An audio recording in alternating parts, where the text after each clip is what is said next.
खटखट। कौन है? पता नहीं कौन है इतनी रात गए। बड़बड़ाते हुए सावित्री देवी ने दरवाजे के बीच बने झरोके से झांक कर देखा। अरे रमा, तुम इतनी रात गए? जानती भी हो 2 बज रहे हैं। क्या है? आंटी जी, वो बाबूजी की तबीयत खराब हो रही है, उन्हें बड़े अस्पताल लेकर जाना होगा। आंटी जी, अंकल जी से कहिए ना, वो अपनी गाड़ी से उन्हें।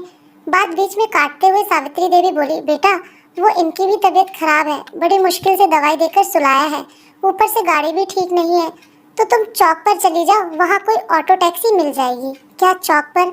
रमा की आंखें भींगी हुई थी। रात 2 बजे चौक पर? माँ बाबूजी ने कभी 8 बजे के बाद घर से नहीं निकलने दिया। कारण अक्सर माँ बाबूजी उसे समझाते रहते थे, बेटा ये वक्त असामाजिक तत्वों के बाहर घूमते हुए शिकार करने का ज्यादा होता है। लेकिन आज तो मुझे जाना ही होगा। माँ को ढाढ़स बनाकर आई हूँ।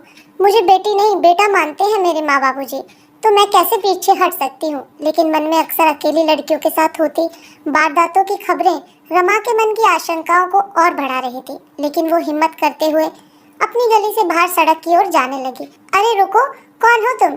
पीछे से आवाज सुनाई दी। रमा ने घबराकर पीछे की ओर देखा तो गली के नुक्कड़ पर महीने भर पहले रहने आए नए पड़ोसी, जो कि रिक्शा चलाते हैं, को खड़ा पाया। अरे तुम तो हमारी गली के दीनानाथ भैया की बिटिया हो ना?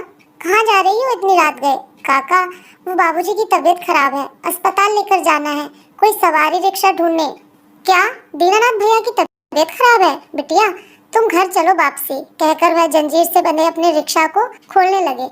रमा तुरंत घर पहुंची। बाबूजी को सहारा देकर उठाने की कोशिश कर ही रही थी कि रिक्शे वाले काका अंदर आ गए। आओ दीनानाथ भैया, सहारा देते हुए दीनानाथ जी को पकड़ते हुए रिक्शे वाले ने कहा। अरे बिटिया, भाभी जी कुछ नहीं है, सब ठीक है, अभी डॉक्टर के पास पहुंच जाएंगे। पिछली सीट पर तीनों को बिठाकर रिक्शा पर तेजी से पैडल मारकर खींचने लगा।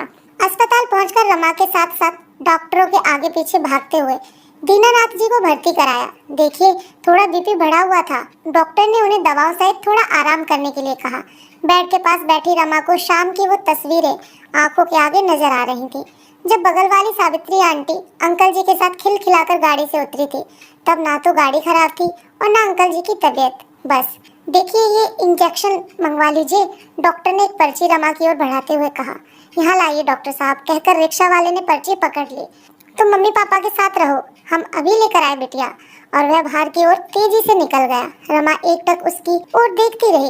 एक छोटे से चद्दर वाले मकान में रहने वाला रिक्शा वाला। गली में सभी के घर 2-3 मंजिला थे। सभी के घरों में मार्बल पत्थरों की सजावट थी, तो किसी के यहाँ टाइल्स की।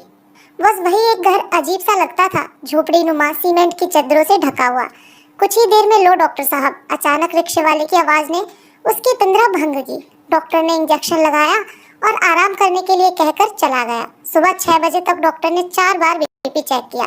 तकरीबन सभी समय सुधार था, सो डॉक्टरों ने दीनानाथ जी को घर जाने की अनुमति दे दी। वापसी भी रिक्शे पर लेकर रिक्शा वाला बड़ी सावधानी से घर तक छोड़कर जैसे ही चलने को हुआ, रमा ने बटुआ निकालकर 500 का नोट उसकी ओर बढ़ाया। लीजिए काका। ये क्या कर रही हो बिटिया? हम इन सब कामों के पैसे नहीं लेते। मतलब ये तो आपका काम है ना काका, लीजिए। बिटिया, हमारे परिवार के जीवन यापन के लिए हम सुबह से शाम तक उस ऊपर वाले की दया से मेहनत करके कमा लेते हैं। ज्यादा का लालच नहीं, वो इंतजाम किए देता है हमारे पेट का। और वैसे भी हम एक गली में रहते हैं, ऐसे हम और आप पड़ोसी हुए, और वो पड़ोसी किस काम का जो ऐसी स्थिति में भी साथ ना दे। कहकर रमा के सिर पर हाथ रखकर वो चलने लगा। रमा भीगी हुई आंखें पोंछते हुए ऊपर वाले की ओर देखकर बोली, आप जैसे भगवान रूपी पड़ोसी ईश्वर हर